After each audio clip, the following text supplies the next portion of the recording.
ఆలస్యం అమృతో విషం అనే సామెత ఎన్నికల ప్రచార ఆర్భాటానికి సరిగ్గా సరిపోతుంది.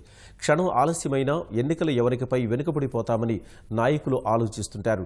ప్రత్యర్థి నాడిని పసిగట్టి వేగంగా పావులు కదపడం ఎంత ముఖ్యమో అంతకంటే వేగంగా సుడిగాలి పర్యటనలు చేసి ప్రజలను ఆకర్షించడం అంతే ముఖ్యం.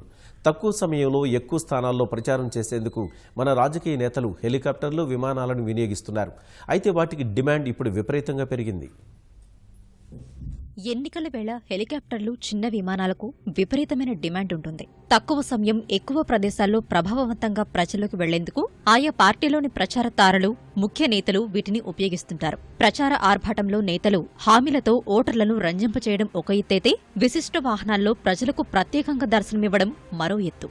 ఎన్నికల ప్రచారంలో భాగంగా రాజకీయ నాయకులు భౌగోళికంగా మారుమూల ప్రాంతాల్లో సైతం పర్యటించాల్సి ఉంటుంది. ఉన్న కొద్దిపాటి సమయంలో రోడ్డు మార్గాల్లో వీటిని చేరడం సాధ్యం కాదు. అందుకని నిమిషాల వ్యవధిలోనే సభాస్థలికి తీసుకెళ్లే హెలికాప్టర్లను నేతలు ఉపయోగిస్తున్నారు.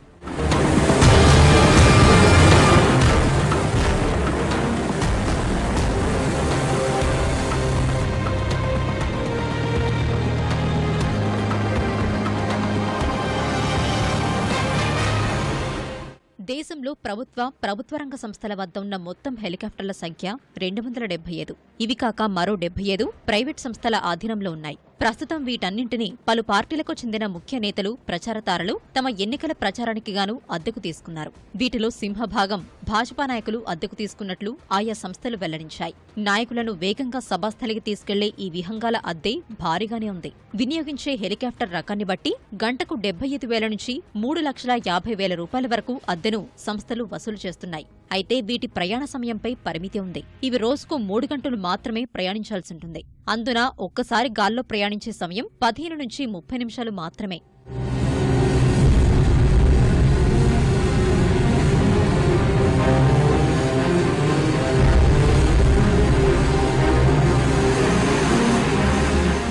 హెలికాప్టర్లలో అత్యుత్తమ సౌకర్యాలందించే King Air C-90, King Air B-200కి రాజకీయ నేతల్లో విపరీతమైన డిమాండ్ ఉంది. C-90లో ఓ పైలట్తో పాటు 5గురు ప్రయాణించే అవకాశం ఉండగా, B-200లో 2 పైలట్లతో పాటు 8 మంది ప్రయాణించే వీలుంది. మొత్తం ఇవి 24 ఉండగా, ప్రస్తుతం వీటన్నింటినీ రాజకీయ నాయకులు తమ ప్రచారంలో వాడుకుంటున్నారు. భద్రతా కారణాల రీత్యా అమిత్ షా, రాహుల్ గాంధీ వంటి ముఖ్య నేతలు వీటిని ఉపయోగించడం లేదు.